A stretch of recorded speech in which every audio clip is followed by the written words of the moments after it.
During the Cold War, rumors circulated that the Central Intelligence Agency had employed and bribed journalists to spread American anti-communist propaganda. Conspiracy theories erupted over the media's pro-CIA stance. And in a shocking twist, it emerged that these theories were not only true, but also that the extent of the CIA's interference was far greater than ever imagined. In the late 1940s, the CIA launched a secret operation under the codename Mockingbird. This operation employed a staggering 3,000 reporters contracted to spread falsified information around the world. These revelations irreparably shattered public trust in mass media. What led the CIA to carry out such mistrustful behavior? And if the CIA has infiltrated the media before, what's to say that it won't happen again? In 1964, journalists David Wise and Thomas Ross wrote a book called Invisible Government, which details the CIA's international mistakes, like the Bay of Pigs invasion of 1961. At the Bay of Pigs, a miscalculated and ill-supported invasion of Cuba led to the deaths of 114 CIA-trained fighters. Angered by its portrayal as an incompetent institution, the agency considered buying every single copy of the book, but this plan was scuppered when the publisher said they would simply print a second edition. Wise and Ross's controversial book ignited suspicions that the CIA was interfering with news output. What followed was a 25,000-word article written by Carl Bernstein for Rolling Stone magazine, which discussed the CIA's role in the media. Bernstein's article outed journalists suspected of being involved in Operation Mockingbird. Eventually, accusations reached a level that the American Congress couldn't ignore. In 1975, an investigation led by Senator Frank Church found absolute proof that the CIA had attempted to influence opinion through the use of covert propaganda, with many journalists confessing to their participation. The extent of the CIA's influence over the media was truly shocking. By 1953, the agency effectively had control over 25 newspapers and radio stations, including the New York Times, CBS, The Washington Post, and NBC. Thomas Braden, the head of the CIA International Organizations Division at the time, released a statement discussing the unlimited funds and capabilities of Operation Mockingbird. He said, "There is no limit to the activities it could decide where necessary to conduct the war, the secret war." The vast multinational scope of the operation certainly supports Braden's statement. Newspaper editor Udo Ulfkott admits that he was employed to spread American anti-communist propaganda in Germany, stating, "I was bribed by the Americans to report not exactly the truth." This covert operation was especially active when the United States controversially deposed Guatemalan President Jacobo Arbenz in 1954. The media censored publications that were too sympathetic towards Arbenz and prevented left-wing journalists from traveling to the country. CIA interference even spilled over into the film industry. The 1954 adaptation of George Orwell's Animal Farm was funded by the agency, in the hope that the film's critical stance on communism would help further America's Cold War goals. There is very little doubt that Operation Mockingbird took place, but one question that remains is whether or not the CIA's actions were morally right. The Cold War was a conflict of nerve, strategy, and reputation. It was therefore essential that the United States convinced both its own population and external powers that it had the psychological edge over its Soviet adversary. But did this make Operation Mockingbird a necessary mission? Joseph Alsop, a columnist who undertook clandestine tasks for the CIA, said he was proud to have performed work that he considered to be his duty. But not everyone agrees with Alsop. By manipulating what information the public received, the CIA was effectively removing the population's ability to make decisions independently of their government. What's more, the implications of Operation Mockingbird can still be felt today. In 1972, before suspicions of CIA involvement were confirmed, a Gallup poll found that 68% of Americans claimed to trust the media. Today, that number has dropped to 40%. Senator Frank Church's investigation discovered that the bribes and salaries paid to various media outlets cost the American taxpayer an estimated $265 million a year. In February 1976, the CIA released a statement saying that in the future it would not enter into any paid or contract relationship with media outlets. However, they would welcome journalists who wished to cooperate on a voluntary, unpaid basis. This means that the media could still be spreading government-adapted material, protected by the technicality that reporters are not officially working for the agency. German editor Ulfkott has confessed that he has worked under this non-official cover since Operation Mockingbird was stopped. Today, the CIA still has the funding and the means to determine what information the public receives. So it is entirely plausible that, even now, the agency has not entirely relinquished control over the media. In this episode, we'll be quizzing you on the most infamous drug dealer of our time.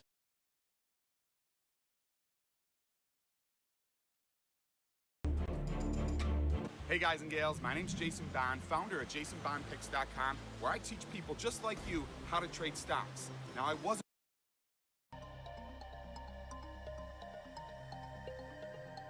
10 huge government cover-ups that really happened. Number 10. Churchill's UFO.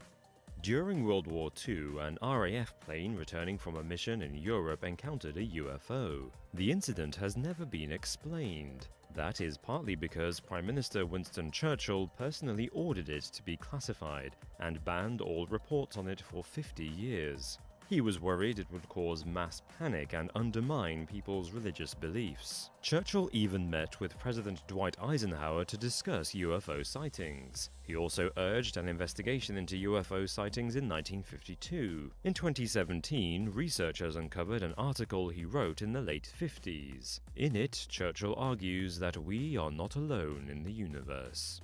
Number 9. The Lennon Files.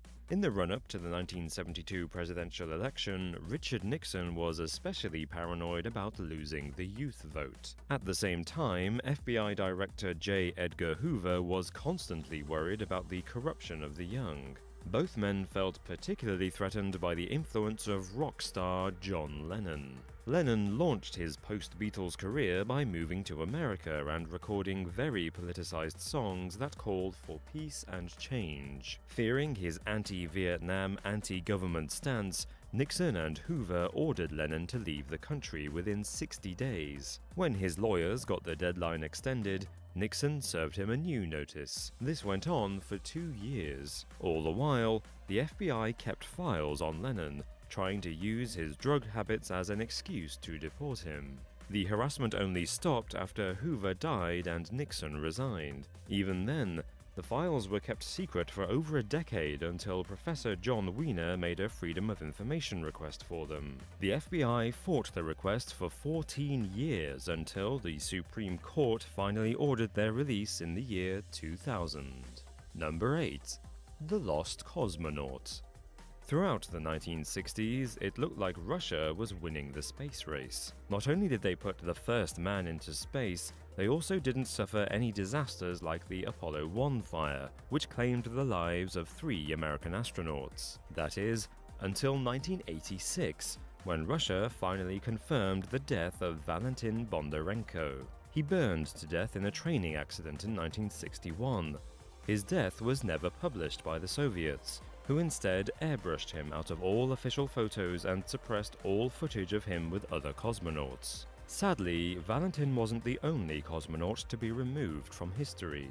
At least 5 were removed from documentary and visual records of the space program, whether because they were fired, quit, or failed tragically, like Bondarenko. Number 7. The Pentagon Papers. Secretary of Defense Robert McNamara was the man tasked with overseeing America's war in Vietnam. In 1967, he ordered a secret report on the history of American military involvement with Vietnam since 1945. It came to 7,000 pages in 47 volumes. The report revealed that the real goal of the war was not to preserve South Vietnam's independence from the North, but to contain China. It also exposed the US's role in both helping President Diem into power and in allowing the coup against him that led to full-scale war.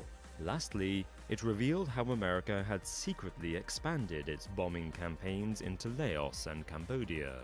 When analyst Daniel Ellsberg leaked the report in 1971, he was charged with espionage and theft of government property by the Nixon administration.